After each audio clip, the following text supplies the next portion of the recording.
بسم اللہ الرحمن الرحیم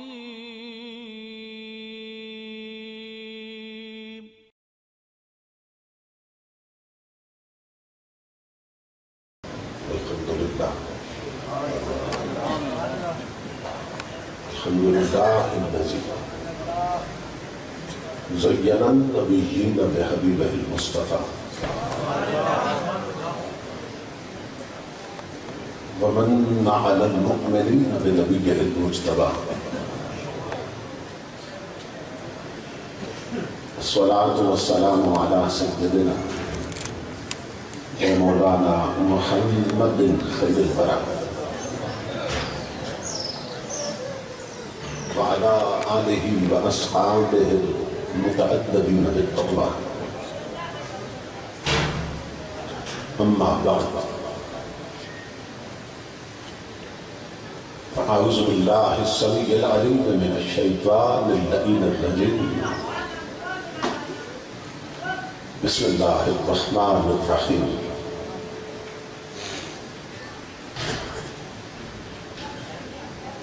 فإن آمنوا بمثل ما آمنتم به فقد اهتدوا صدق الله مولانا العظيم إن الله وملائكته يصلون على النبي يا أيها الذين آمنوا صلوا عليه وسلموا تسليما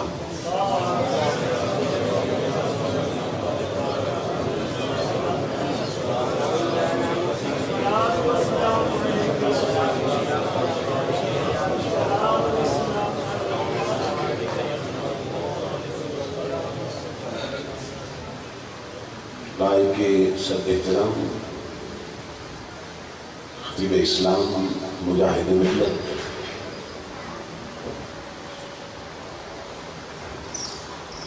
یادگار اسلاف مخلصی فی اللہ حضرت علامہ صاحبزادہ محمد شفیق رضوی صاحب دامت برکاتہ العالیہ خطیب اسلام برادر عزیز حضرت علامہ کریم بخش رضوی صاحب زیدہ مجدور دیگر معزز مشایخ و علماء کرام اور محترم حاضرین و سامعین، اللہ رب العزت کا لاکھ لاکھ شکر ہے جس نے اپنی توفیق خاص سے آپ کو اور مجھے ایک بار پھر یہ شرف عطا کیا کہ ہم باہم مل بیٹھ کے اللہ اس کے محبوب بندوں کی بارگاہ میں خراج عقیدت پیش کر سکیں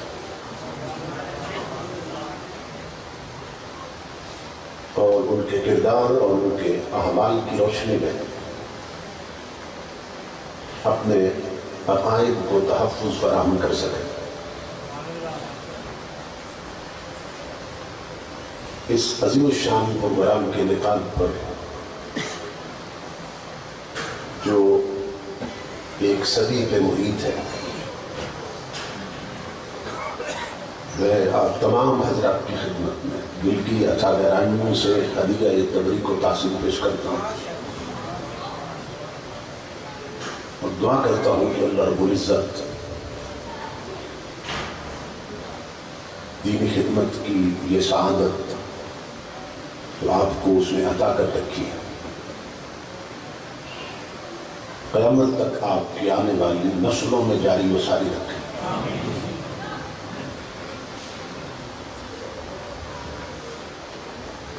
اس پروگرام کے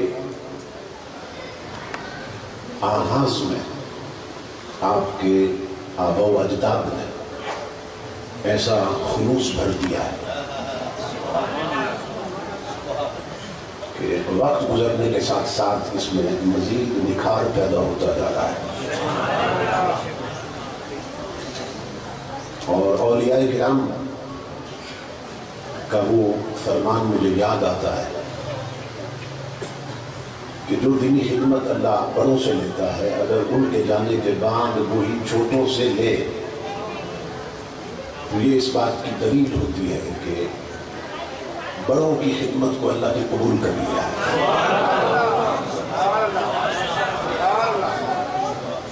میں اپنے برادر عزیز مجاہد اہل سنت حضرت مولانا عتیق الرحمان صاحب، برادر محترم جناب سجاد صاحب کا شکر گزار ہوں کہ یہاں پہنچنے تک جن کی محبت شامل حال رہی۔ میرے ذمہ جو عنوانات لگا گئے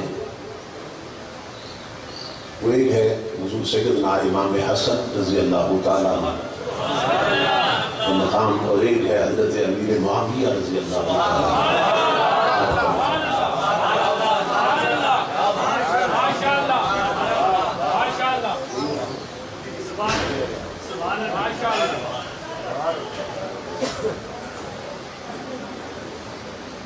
ہمارا یہ عقیدہ اور ایمان ہے،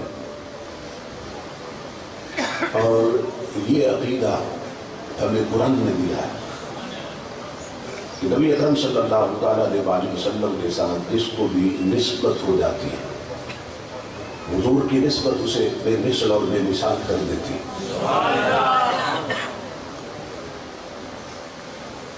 قرآن حکیم میں اللہ رب العزت ازواج مطہرات کی عظمت کو بیان کرتے ہوئے فرمایا یا نساء النبی لستن کاحد من النساء، اے ازواج نبی تم دنیا کی کسی عورت جیسی نہیں۔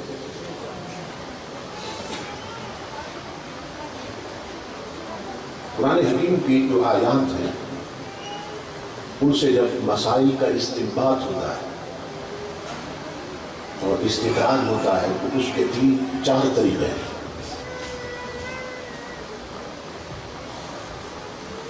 کچھ مسائل جو ہیں وہ عبارت النص سے ثابت ہوتے ہیں،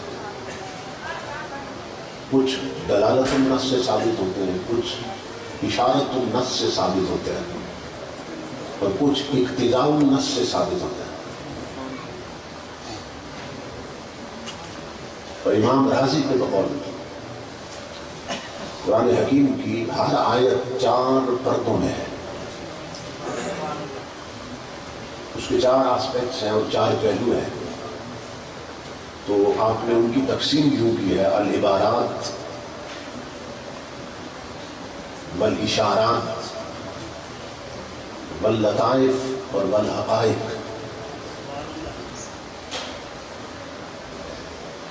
اور آپ فرماتے ہیں کہ العبارات للعوام، قرآن حکیم کی جب آپ عبارت پڑھتے ہیں، متن پڑھتے ہیں قرآن حکیم کا، پھر اس کا ترجمہ پڑھتے ہیں، تو جو ترجمہ پڑھ کے ہر عام بندے کو بات سمجھ میں آتی ہے وہ ہے عبارت النص۔ تو امام رازی فرماتے ہیں کہ العبارات للعوام یہ عام لوگوں کے لیے عبارت ہے قرآن حکیم کی، اور ترجمہ ہے جو پڑھتے ہیں وہ سمجھ آتے ہیں۔ لیکن اس کے بعد جو پردہ اٹھتا ہے تو وہ فرماتے ہیں والاشارات للخواص، کہ جب پہلا پردہ اٹھتا ہے اور نیچے سے حقیقت ظاہر ہوتی ہے تو وہ جو اشارے ملتے ہیں ان آیتوں میں چھپے ہوئے اشارے اس پردہ کے ہٹنے سے، تو وہ کہتے ہیں کہ وہ عوام پر نہیں، وہ خاصوں پہ اٹھتے ہیں۔ پھر اس کے بعد پھر جب پردہ اٹھتا ہے اور کوئی حقیقت ظاہر ہوتی ہے تو وہ ہے واللطائف، اور آپ فرماتے ہیں واللطائف للاولیاء، تو باریک باتیں ہیں قرآن پاک کی آیتوں میں چھپی ہوئی، وہ پھر ولیوں پہ ظاہر ہوتی ہیں۔ اور پھر جو چوتھا پرت ہے اور چوتھا حجاب اٹھتا ہے اور نیچے سے حقیقت ظاہر ہوتی ہے، وہ ہے والحقائق، حقیقت ہے۔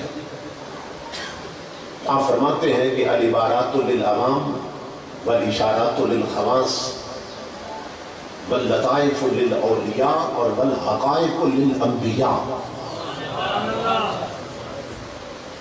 جو حقائق ہے وہ نبیوں کے لیے، جو حقیقتیں ہیں وہ نبی بن گئے. تو قرآن پاک کی جو عبارت الناس، اس میں اللہ نے فرمایا کہ اے نبی کی ازواج، اے ازواج مطہرات، تم دنیا کی کسی عورت جیسی نہیں ہو. تو اس سے یہ مسئلہ اخذ کیا مفسرین نے کہ حضور کے ساتھ جس کو بھی نسبت ہو جائے وہ بے مثل اور بے مثال ہو جاتا ہے. یعنی یہ دلالت النص ہے. ازواج کو نسبت کی وجہ سے، حالانکہ ان کے خاندان میں اور بھی عورتیں تھیں جن خاندانوں سے وہ آئی تھی، لیکن اللہ رب العزت نے کیوں فرمایا کہ تم بے مثل ہو؟ تو بے مثلیت کی اللہ نے وجہ بتا دی. کس میں؟ نساء النبی کہہ کر، یا نساء النبی، اے نبی کی ازواج، چونکہ تمہاری نسبت ہے بے مثل کے ساتھ، اور میرا محبوب ایسا بے مثل ہے کہ جو اس کے ساتھ منصور ہو جائے میرا حبیب اسے بھی بے مثل کر دیتا ہے. تو نبی اکرم صلی اللہ تعالیٰ علیہ وسلم کے جس طرح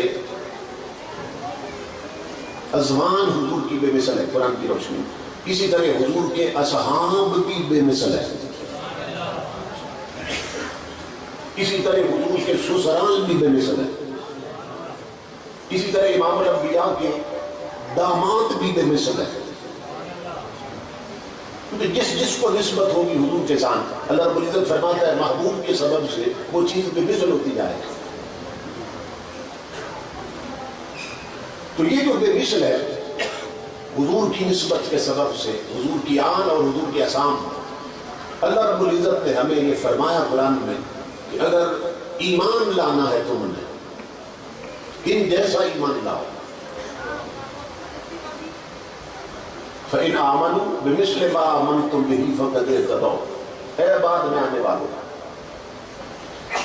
اگر مومن بننا ہے تو صدیق اکبر جیسا بنو، فاروق اعظم جیسا بنو، عثمان غنی جیسا بنو، حضرت شیخ خدا جیسا بنو. اگر ایمان لانا ہے تو حضرت امیر معاویہ جیسا لاؤ.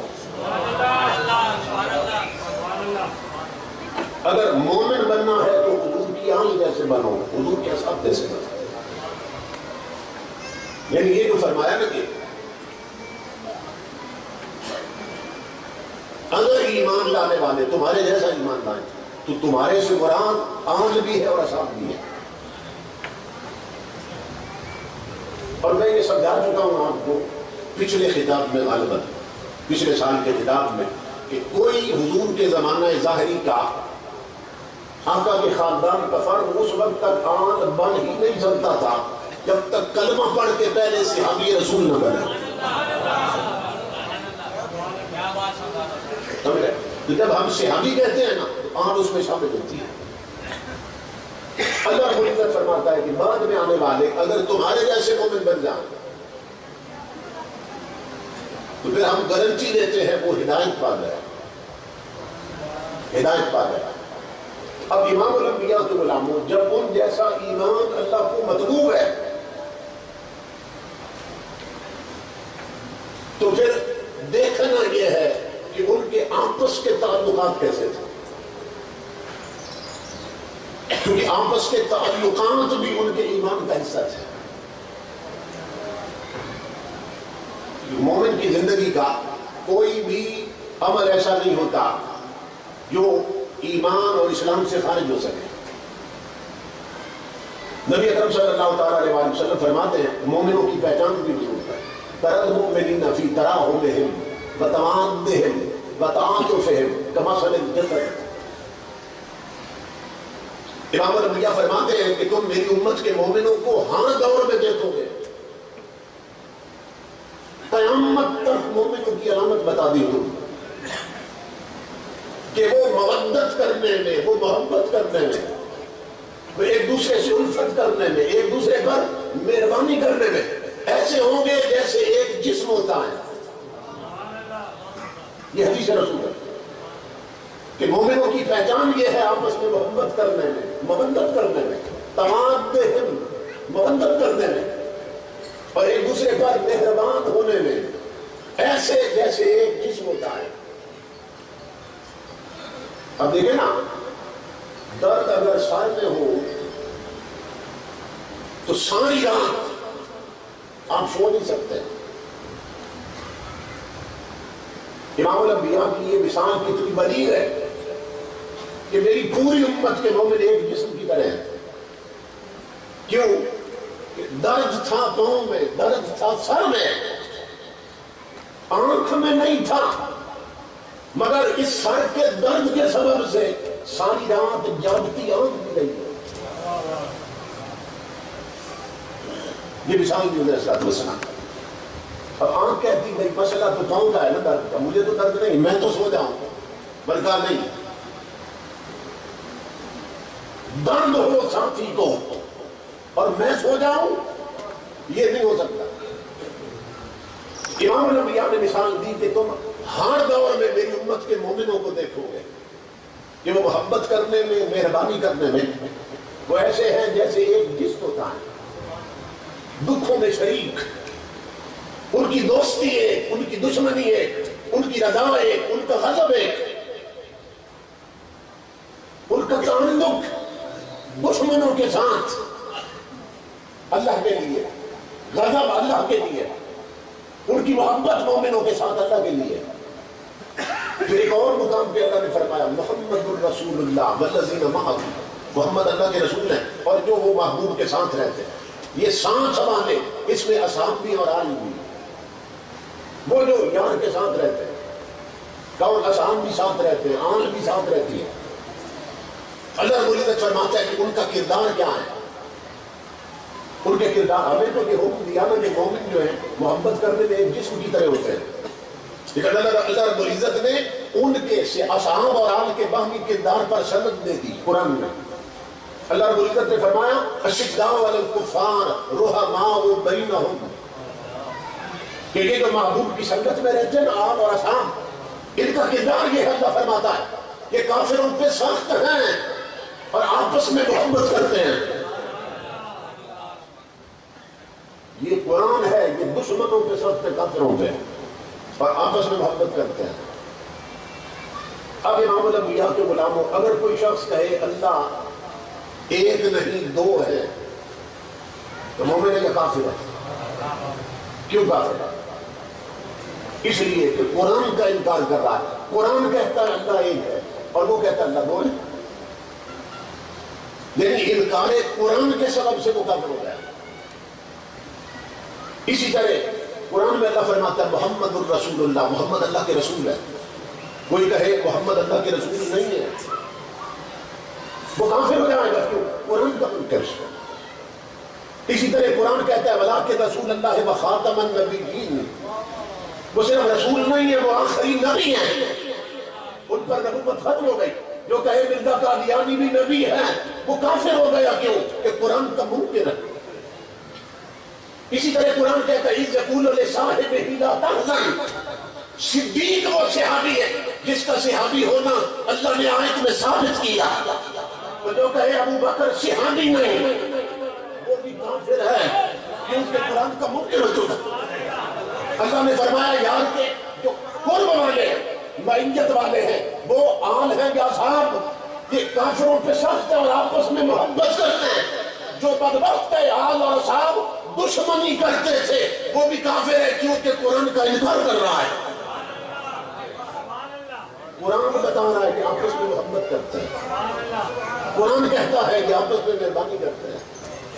تو امام الانبیاء کے غلاموں، یہی سبب ہے جو آیت میں نے خطبہ کی تلاوت کی، اس پہ اللہ رب العزت فرما رہا ہے کہ میرا بندوں سے مطالبہ ہے کہ اگر مومن بننا ہے تو حضور کی آل جیسے بنو، حضور کے صحابیوں جیسے بنو، اور آپس کے تعلقات ایسے رکھو جیسے آل اور اصحاب آپس میں تعلق رکھتے تھے. جس طرح ان کی محبتیں تھیں، اللہ فرماتا ہے مجھے ایسی محبت مطلوب ہے. جس طرح ان کی مہربانیاں تھیں، مجھے ایسی مہربانی مطلوب ہے. ان کا کردار یہ بتایا کہ وہ کافروں پہ سخت ہے، کون؟ حضور کی معیت والے اصحاب رسول جس میں آل بھی شامل ہیں، یہ کافروں پہ سخت ہے اور مومنوں پر مہربان. مومنوں پر مہربان ہے. اب یہ کامن سینس کی بات ہے، ہر بندہ سمجھ سکتا ہے کہ جب اصحاب رسول کافروں کے ساتھ تھے تو بدلے میں کافروں نے بھی تو ان سے دشمنی کرنی تھی. یہ تو ہو نہیں سکتا تھا کہ یہ کافروں پر سخت اور کافر ان کے نرم ہو جائیں. یہ تو نہیں ہو سکتا. تو اس کا ری ایکشن یہی ہونا کہ جب اصحاب رسول کافروں پہ سخت ہیں تو کافر بھی ان پر سخت، اور جب اصحاب رسول مومنوں پہ نرم ہیں تو مومن بھی ان کے محب ہے.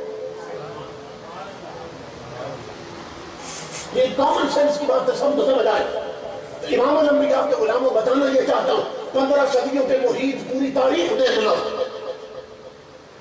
کافر صحابہ پہ سخت ہیں، مومن صحابہ سے محبت کرتے ہیں. قرآن بتا رہا ہے.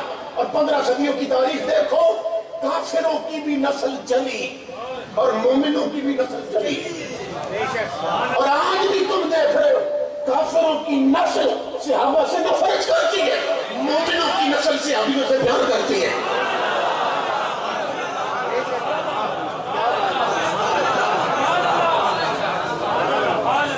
یہ اس آیت پہ آپ غور کریں. یہ آیت کھول رہی ہے کہ یہ کافروں کی نسل بھی چلی اور مومنوں کی نسل بھی چلی، اور تب سے آج تک کافر ان سے نفرت کرتے ہیں اور مومن صحابیوں سے پیار کرتے ہیں. قرآن نے فیصلہ دے دیا کہ مومنوں کا کردار کیا ہوتا ہے اصحاب رسول کے لیے، اور کافر کا کردار کیا ہوتا ہے اصحاب رسول کے لیے. اور پھر سیدنا علی المرتضیٰ رضی اللہ تعالیٰ عنہ، آپ نے ایک فیصلہ دیا. یعنی حضرت عبداللہ ابن عباس کہتے ہیں، دیگر اصحاب رسول کہتے ہیں کہ ہمارے زمانے میں منافق کی پہچان یہ تھی. کیا کننا نعرف المنافقین ببغضهم علیہ، کہ منافقت نہ اس کا کوئی لاکٹ نہیں ہوتا کہ گلے میں ڈال لیں تو پتہ چلے گی منافق. منافقت پیشانی پہ لکھی نہیں ہوتی، چہرے پہ بھی لکھی ہوتی، پتہ چلے گی کہ منافق. یہ تو اندر کا روگ ہوتا ہے نا، فی قلوبہم مرض، یہ تو اندر کا روگ. تو صحابہ کہتے ہیں کہ ہم نے نا یہ اندر کا روگ معلوم کرنے کے لیے ایک تکڑی بنا رکھی تھی. جیسے تھرمامیٹر ہوتا ہے نا، اس سے بخار چیک ہوتا ہے. تو صحابہ کہتے ہیں ہمارے پاس بھی ایک تھرمامیٹر تھا کہ ہم ایمان اور نفاق کو پہچان لیتے تھے. کننا نعرف المنافقین ببغضهم علیہ. اب اصحاب کی محبت دیکھیے حضور کی آن کے ساتھ. آپ فرماتے ہیں ہم کسی بندے کے سامنے حضرت علی المرتضیٰ کا ذکر خیر شروع کر دیتے، آپ کی عظمتیں بیان کرتے، اگر سن کر وہ جل جاتا ہم سمجھتے منافق ہے، مچل جاتا سمجھتے مومن ہے.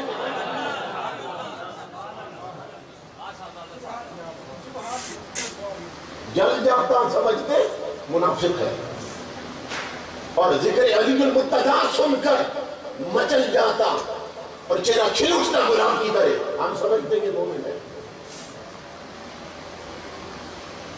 اب علی المرتضیٰ نے دیکھا کہ میری ذات کی محبت انہوں نے تکڑی بنا دی ہے، لیکن بات کے چھتنوں پر نظر تھی علی المرتضیٰ. فرمایا اگر بات یہاں تک رہ گئی تو نکھیڑا نہیں ہو سکے گا. بات اگر یہاں تک رہ گئی پتہ نہیں چل سکے گا،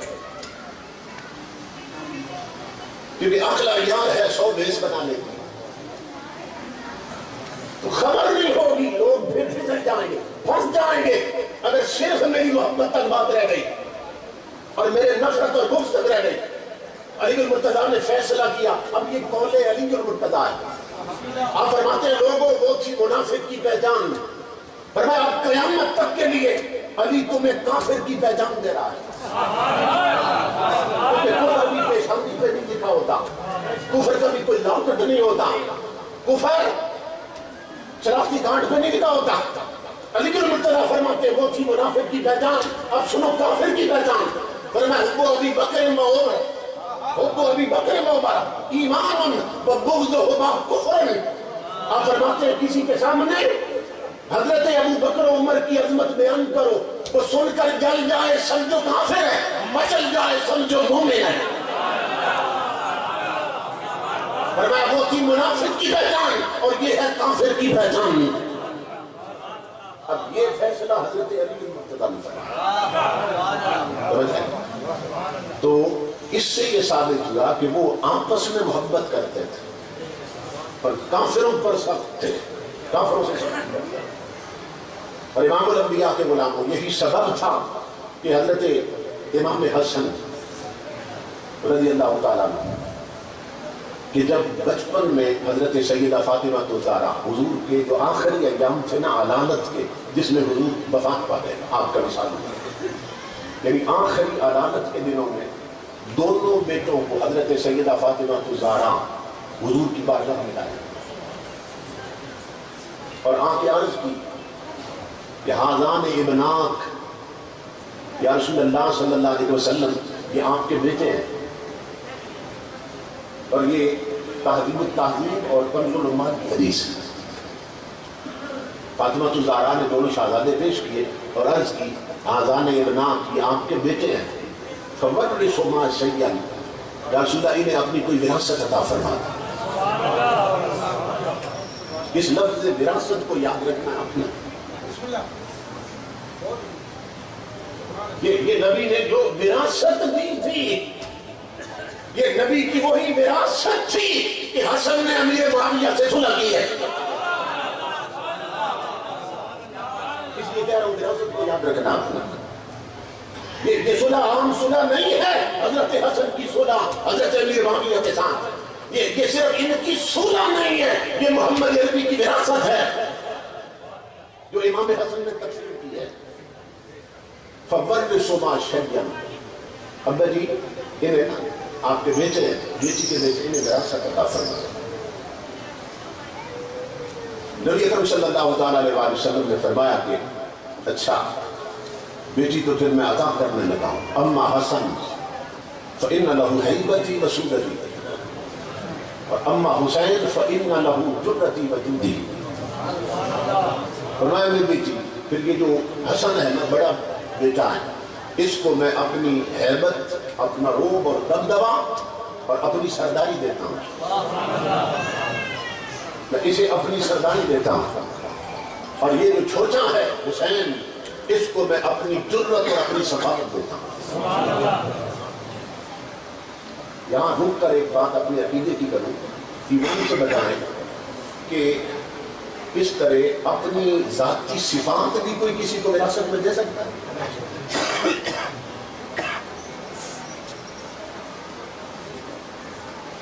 ٹھیک ہے نا، یہ جرت اللہ کی طرف سے عطا کردہ ہوتی ہے۔ ضروری نہیں کہ باپ بہادر کو بیٹا بھی بہادر ہو، اللہ نے مختلف صفات رکھی ہے بندے کو۔ حضرت فاطمہ عرض کر رہی ہے اپنی صفات میں سے انہیں عطا کریں۔ حضرت فاطمہ الزہرا حضور کی امت کو یہ عقیدہ دے رہی ہے کہ میرے ابا جان کو مجبور مت سمجھو، بے اختیار مت سمجھو، یہ جس کو چاہے جیسا بنا سکتے ہیں۔ اسی لیے عرض کر رہی ہیں ابا جی انہیں اپنی وراثت عطا کریں، اپنی خوبیوں میں سے، اپنی کوالٹیز میں سے۔ اگر رب العزت نے جو آپ کو خاصیتیں عطا کی ہیں ان میں سے بچوں کو عطا کریں۔ اب وہاں نہ تو تھی نہیں، تو امام الانبیاء نے فرمایا حسن کو میں اپنی ہیبت اور اپنی سرداری دیتا ہوں وراثت کے طور پر، اور حسین کو اپنی جگہ پر سفارت دیتا ہوں۔ امام الانبیاء کے غلاموں، پھر یہی سبب تھا کہ امام حسن نے وہ وراثت پھر تقسیم کی اور حضرت امیر معاویہ سے انہوں نے صلح کی۔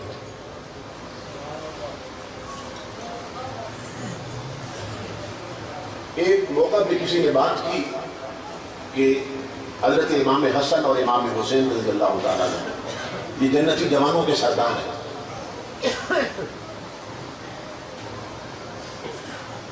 حدیث پاک الحسن والحسین سیدا شباب اہل الجنہ، حسن اور حسین جنتی جوانوں کے سردار۔ اس پر علماء یہ بیان کرتے ہیں کہ جو انہیں سردار نہ مانے، علماء یہ نقطہ بیان کرتے ہیں، اور میں پھر اس سے اگلا نقطہ بیان کرنے لگا۔ علماء یہ نقطہ بیان کرتے ہیں کہ جو اب یہ جنتی جوانوں کے سردار، جو انہیں اپنا سردار حسن و حسین کو نہ مانے وہ جنتی ہو نہیں سکتا۔ سمجھے؟ جنتی وہی ہے جو انہیں اپنا سردار مانے۔ ٹھیک ہے؟ تو کسی نے رکا لکھ دیا کہ ہم بھی، کسی مذہب نے رکا لکھ دیا کہ ہم بھی اس کا مطلب جنتی ہیں، کہ ہم انہیں جنت والوں کا سردار مانتے ہیں۔ لکھا اس کا مطلب یہ ہے ہم بھی جنتی ہیں، کسی مذہب نے رکا لکھ دیا کہ ہم امام حسن کو جوانوں کا سردار مانتے ہیں، جنتی جوانوں کا، اور امام حسین کو بھی سردار مانتے ہیں۔ میں نے کہا تم جنتی نہیں ہو سکتے، تم انہیں سردار مان کر بھی جنتی نہیں ہو سکتے۔ کیوں؟ اس لیے کہ تم حسن کو سردار مانتے ہو، اس کی سرداری نہیں مانتے ہو۔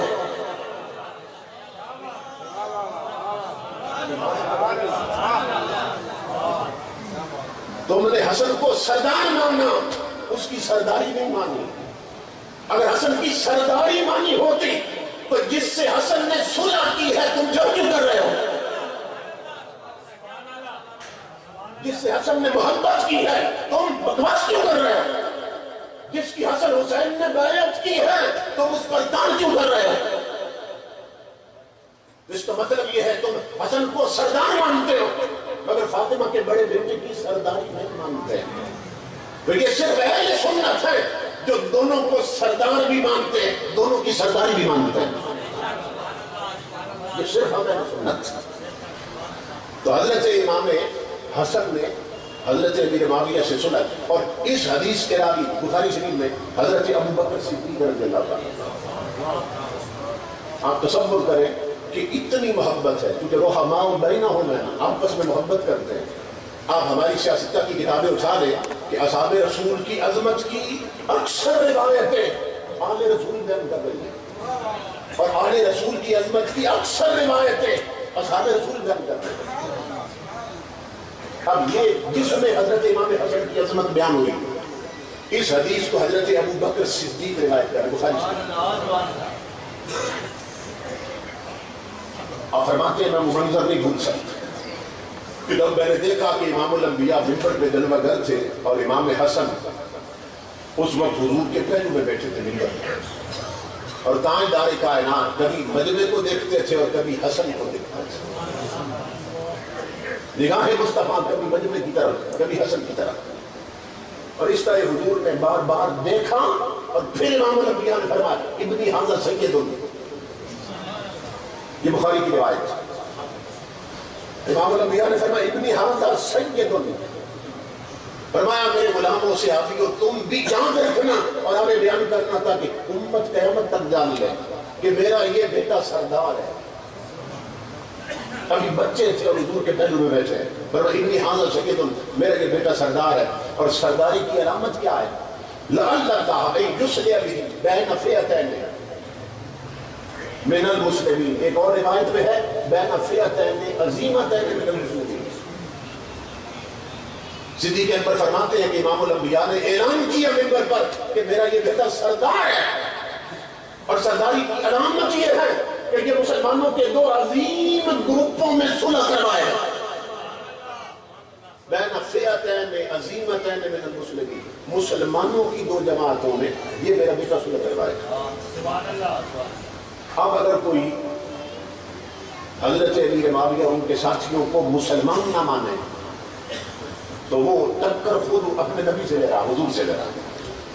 امام الانبیاء بتا رہے ہیں اور خبر دے رہے ہیں بچپن میں کہ میرا یہ بیٹا مسلمانوں کی دو جماعتوں میں صلح کروائے، تو حضور نے دونوں کو مسلمان کہا ہے۔ اور نہج البلاغہ اٹھا رہے ہیں حضرت علی المرتضی رضی اللہ تعالیٰ ان جنگوں کے نتائج میں آپ بیان فرما رہے ہیں، آپ فرماتے خبردار جن کے ساتھ ہماری جنگیں ہوئی ہیں انہیں کافر یا منافق نہ سمجھنا، امام الانبیاء بھی اپنے زمانہ اقدس میں اعلان کر گئے دونوں مسلمان ہو گئے. اور قرآن بھی کہتا ہے اگر مسلمانوں کی دو جماعتوں میں لڑائی ہو جائے، اختلاف ہو جائے، تو جو حق پر ہے ان کا ساتھ دو اور اس وقت تک ان کے ساتھ لڑتے رہو کہ وہ پلٹ آئے اللہ کے حکم کی طرف. تو قرآن نے بھی دونوں کو مسلمان کہا ہے، حدیث نے بھی دونوں کو مسلمان کہا.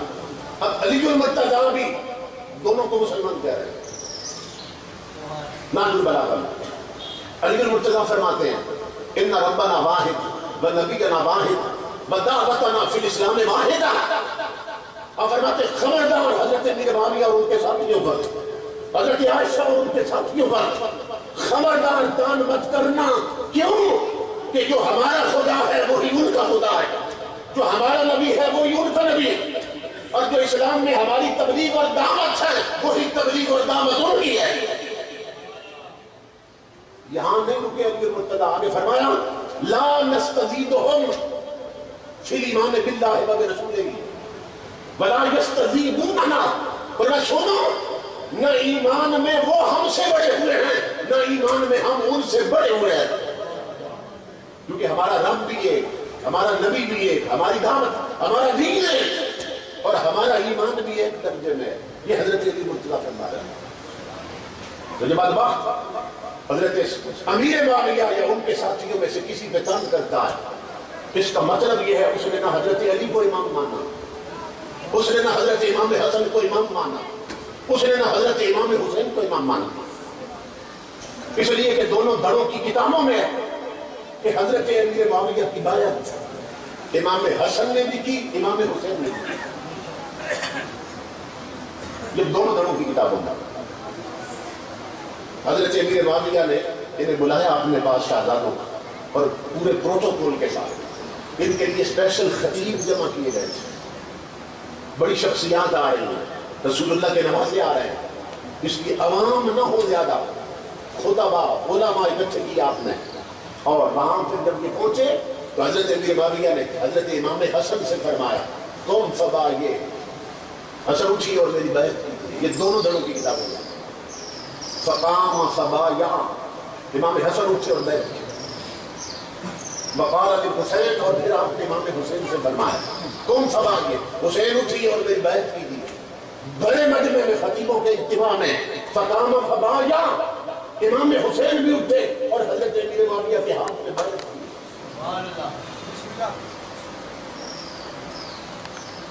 امام الانبیاء کے غلاموں جن کے ہاتھ پر زارا کے لال بیعت کر رہے ہیں،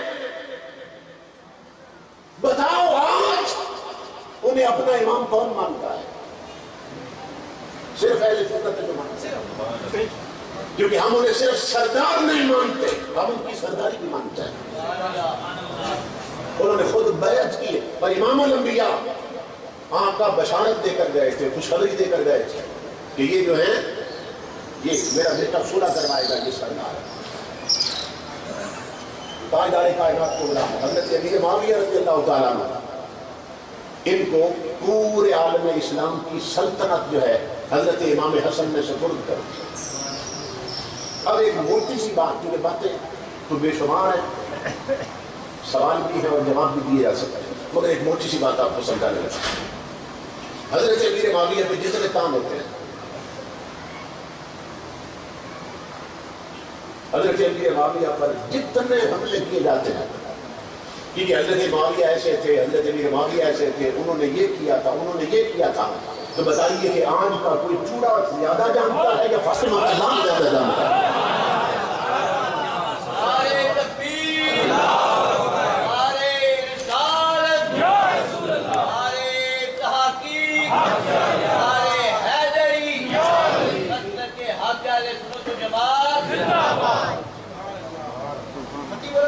حضرت علامہ صاحبزادہ محمد عمر فیض آئے. یعنی یہ کام ہوتا ہے کہ وہ حضرت علی المرتضیٰ کو معاذ اللہ برا بلا کہتے تھے. آج ہمارے باپ کو کوئی برا بھلا کہے، ہم سر کٹوا سکتے ہیں، اس کے ہاتھ میں ہاتھ نہیں دے سکتے. تو تم نے امام حسن اور حسین کی غیرت کو کیا سمجھا ہے نادانوں؟ حضرت امیر معاویہ ان کے والد کو گالیاں دے اور برا بھلا گئے اور دونوں شہزادے پھر ان کی بیعت کر لیں. ان کا بیعت کرنا ثابت کر رہا ہے کہ وہ حضرت امیر معاویہ کو سچا سمجھتے تھے, صحابی رسول سمجھتے تھے, حق پر سمجھتے تھے, اس لیے ان کی بیعت کی. دیکھو نا, جب امام حسن کے پاس لاکھوں کی فوج تھی اور آپ نے حضرت امیر معاویہ سے صلح کی, لاکھوں کی فوج تھی آپ کے پاس اور ہر بندہ سر کٹانے کے لیے تیار تھا. جب لاکھوں کی فوج تھی, امام حسن نے حق دیکھا تو صلح کر دیا, جنگ نہیں کی. اور ادھر لاکھوں کی فوج نہیں تھی, صرف 72 تھے. حسین نے ناحق دیکھا تو 22,000 سے ٹکرا گیا. ان کی جرأت اور غیرت کا یہ حال.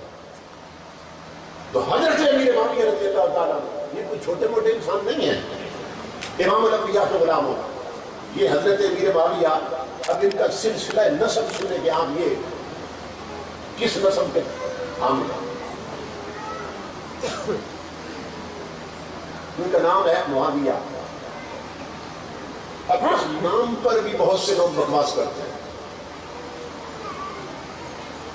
لفظ معاویہ جو ہے اس کا معنی یہ, تو میں نے صرف ایک سوال کیا تھا. میں نے کہا تھا حضرت علی کے جو داماد ہیں, جن لوگوں کو حضرت علی نے اپنی بیٹیاں دے رکھی ہیں, ذرا ان کے نام تو بتاؤ, کیا نام ہے؟ لفظ معاویہ پر بکواس کرنے والے ظالم حضرت علی کے ایک داماد کا نام ہی معاویہ ہے.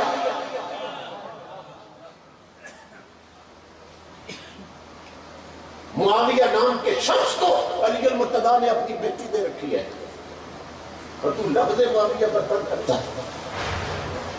ان کی کنیت تھی ابو عبد الرحمن. اب میں ان کا سلسلہ نسب پڑھنے لگا ہوں, والد کی طرف سے بھی اور والدہ کی طرف سے.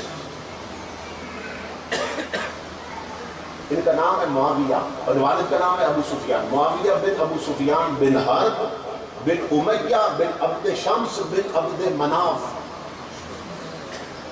عبد مناف ذہن میں رکھنا آپ, کیونکہ میں پھر رسول اللہ کا سلسلہ نسب پڑھنے لگا. میں امام الانبیاء کا سلسلہ نسب پڑھنے لگا. سنو حضرت امیر معاویہ کون ہے؟ معاویہ بن ابو سفیان بن حرب بن امیہ بن عبد شمس بن عبد مناف.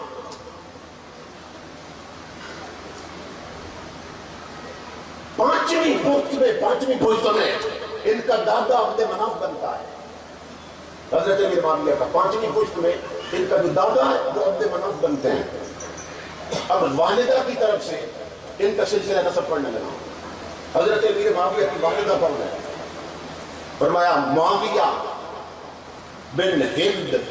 والدہ کا نام ہے ہند, ہند بھی کہتے ہیں. معاویہ بن ہند بنت عتبہ بن ربیعہ بن عبد شمس بن عبد مناف. یہ عبد مناف ہے نا ذہن میں, امام الانبیاء کے غلام ہیں. باپ کی طرف سے بھی پانچواں دادا عبد مناف اور حضرت امیر معاویہ, اور والدہ کی طرف سے بھی حضرت امیر معاویہ جو پانچواں نانا ہے وہ عبد مناف بن رہا ہے. اب میں محمد عربی کا سلسلہ نسب پڑھنے لگا ہوں. حضرت محمد صلی اللہ علیہ وسلم بن عبداللہ بن عبد المطلب بن ہاشم بن عبد مناف, جو والد کی طرف سے حضرت امیر معاویہ کا پانچواں دادا ہے, وہ والد کی طرف سے محمد عربی کا چوتھا دادا ہے. یہ تو حضرت امیر معاویہ کوئی کمی خاندان سے نہیں تھے. حضرت امیر معاویہ کوئی پست خاندان کے نہیں ہیں. امام الانبیاء کے ساتھ پانچویں پشت میں وہاں پر ماں کی طرف سے امیر معاویہ کا رشتہ مصطفیٰ سے مل جاتا ہے. جو حضور کے چوتھے دادا ہیں وہ ان کے پانچویں دادا بنتے ہیں. یہی سبب ہے کہ تاجدار کائنات نے فرمایا, حضور نے فرمایا من زوجنی, اور یہ لوامع التنزیل, یہ دوسرے گھڑے کی تفسیر کی کتاب ہے. لوامع التنزیل, اس میں امام الانبیاء نے فرمایا من زوجنی وتزوج منی من الامة احد لا يدخل النار. سألت ربی عن ذلک ووعدنی ربی، امام الانبیاء فرماتے ہیں کہ میں نے اپنے رب سے سوال کیا اور میرے رب نے سوال کے بدلے میں پھر مجھ سے وعدہ فرما دیا۔ میں نے سوال کیا تھا، مولا جو مجھے اپنی بیٹی دے، جو مجھے اپنی بیٹی دے وہ بھی جہنم نہ جائے، جسے میں اپنی بیٹی دوں وہ بھی جہنم نہ جائے، جسے میں رشتہ دوں اسے بھی جنتی بنا دے، اور جو مجھے رشتہ دے اسے بھی جنتی بنا دے۔ آقا کیا فرماتے ہیں؟ میں نے رب سے وعدہ کیا، وَوَعَدَنِي رَبِّي، میرے رب نے مجھ سے وعدہ کر لیا کہ جیسا تو فرماتا ہے ایسے کرے۔ تاجدار کائنات کے داماد بھی جنتی ہیں، محمد عربی کے سسران بھی جنتی ہیں، خود تاجدار انبیاء نے فرمایا۔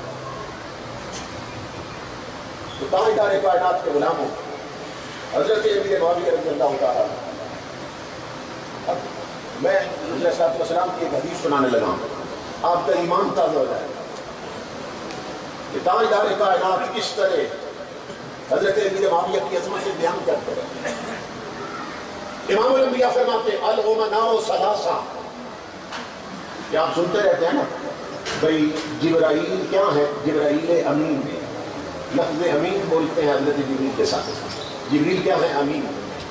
تمہارے میرے نبی اعلان فرما رہے ہیں لوگوں سنو، امین صرف جبریل نہیں، امین تین ہے، الامناء ثلاثہ۔ امام الانبیاء فرماتے ہیں امین تین ہیں۔ صحابہ نے پوچھا آقا کون سے؟ فرمایا جبرائیل وانا و معاویہ۔ فرمایا سنو میرے امتیو، امین جبریل بھی ہے جو وہی لایا ہے، امین مصطفیٰ بھی ہے جس پر لایا، امین معاویہ بھی ہے جس نے لکھی ہے۔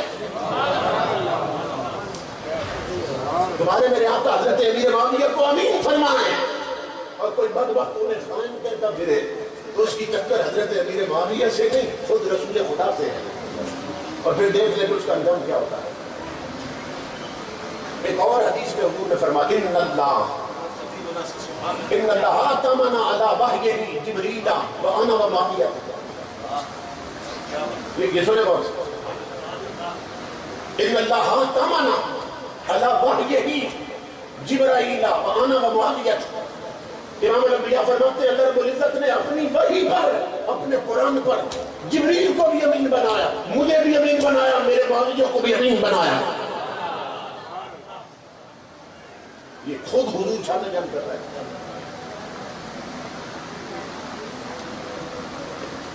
امام الانبیاء کے غلام ایک دن حضرت امیر معاویہ رضی اللہ تعالیٰ، اس کو حضرت ابو ہریرہ روایت کرتے ہیں، اب سنیں گے ایمان تازہ ہو جائے۔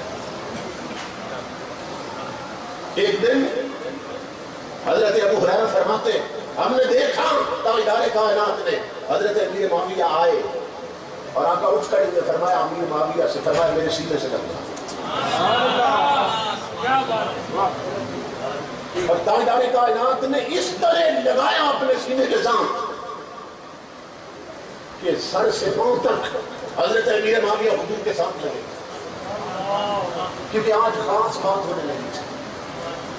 امام الانبیاء نے فرمایا معاویہ مجھے بتا تیرے جسم کا کون سا حصہ میرے ساتھ لگ رہا ہے؟ حضور نے فرمایا معاویہ، حضرت معاویہ بتا معاویہ تیرے جسم کا کون سا حصہ مجھے لگ رہا ہے؟ میں نے عرض کی وجہ کی یا رسول اللہ میرا چہرہ لگ رہا ہے۔ یہ آقا نے چہرہ پکڑ کر بھی ساتھ لگایا ہوا تھا، چہرہ لگ رہا ہے آپ کے جسم اقدس کے ساتھ۔ امام الانبیاء نے فرمایا فتاہ اللہ النار۔ بہت زیادہ قیمتی اس غمت کا سن رہے ہو، بیدار ہو کر ذکر سیدنا میری حدیث رسول کیا ہے؟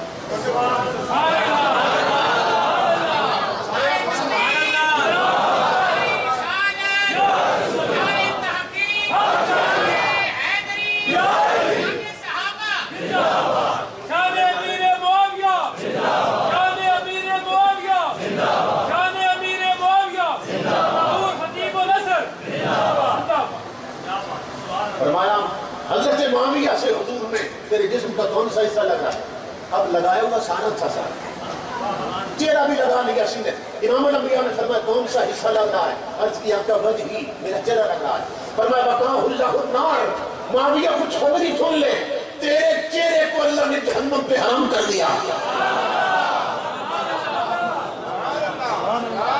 تیرا چہرہ بچا لیا اللہ نے جہنم سے۔ یہ خوشخبری دینے کے بعد امام الانبیاء نے فرمایا معاویہ تیرے جسم کا کوئی اور حصہ بھی لگ رہا ہے تجھے؟ اب حضور نے نا چہرہ چھوڑ کر سینہ لگا لیا تھا اپنے ساتھ۔ اب حضور نے سینہ لگا لیا تھا سینے کے ساتھ۔ عرض کی آقا صدری، میرا سینہ لگ رہا ہے۔ امام الانبیاء نے فرمایا فشاہ اللہ علما و ایمانا و نورا، تیرا سینہ لگا ہے مصطفیٰ کے سینے کے ساتھ معاویہ، تو رب نے اسے علم سے بھی بھر دیا، نور سے بھی بھر دیا، ایمان سے بھی بھر دیا۔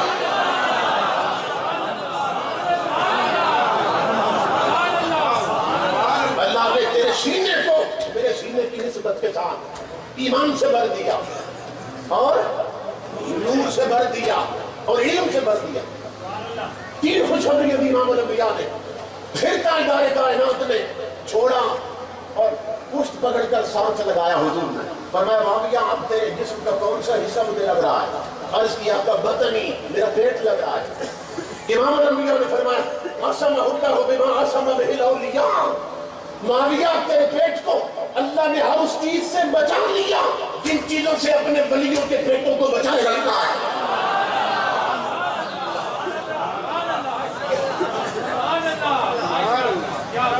اس کی شرح میں محدثین نے لکھا کہ پیٹ سے مراد کیا ہے؟ ہر چیز سے بچا لیا جس سے اپنے ولیوں کے پیٹوں کو بچا، یعنی ہر حرام شے سے تیرے پیٹ کو محفوظ کر،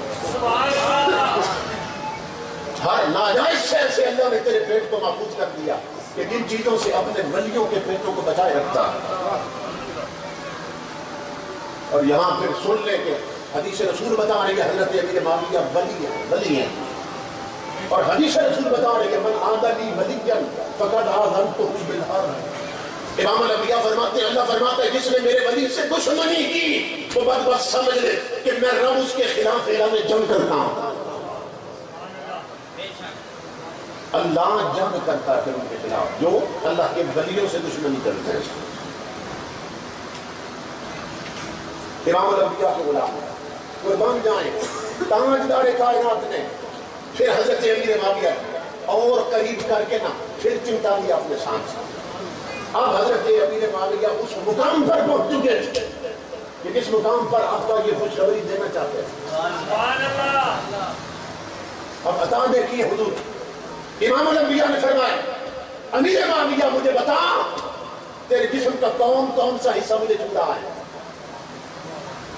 حالانکہ پہلے بات ہو چکی ہے، چہرہ چھو رہا ہے، سینہ چھو رہا ہے، پیٹ چھو رہا ہے، خوشخبری دے چکے تھے۔ اب امام الانبیاء اتنی دیر تک اپنے بازو میں دے رکھا ہے حضرت امیر معاویہ اور چمٹا رکھا ہے جسم سے۔ فرمایا معاویہ بتا اب جسم کا کون سا حصہ لگ رہا ہے؟ عرض کی آقا میں بات ختم کرتا ہوں، کلی یا رسول اللہ، آقا میرا پورا جسم آپ کے پورے جسم سے لگ رہا ہے۔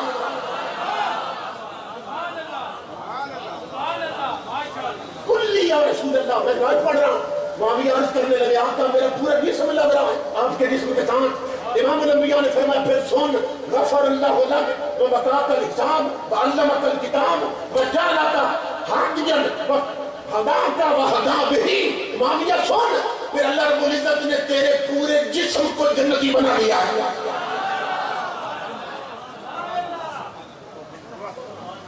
اللہ نے سر سے پاؤں تک معاویہ تیری بخشش فرما دی ہے۔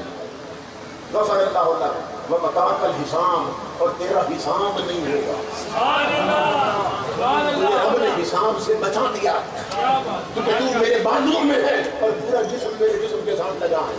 وعلمک الکتاب، اور قرآن کا میرا رب تجھے علم دے گا۔ وجعلک ہادیا، میرا رب تجھے ہادی بھی بنائے گا۔ وہداک، اور تجھے ہدایت یافتہ بھی بنائے گا۔ اور وہدا بہ، یہ تین لفظ ہیں۔ جعلک ہادیا، تجھے ہادی بھی بنائے گا۔ ومہدیا، ایک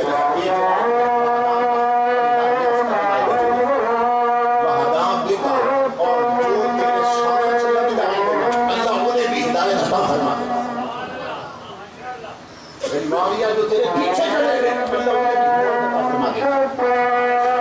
یہ ہے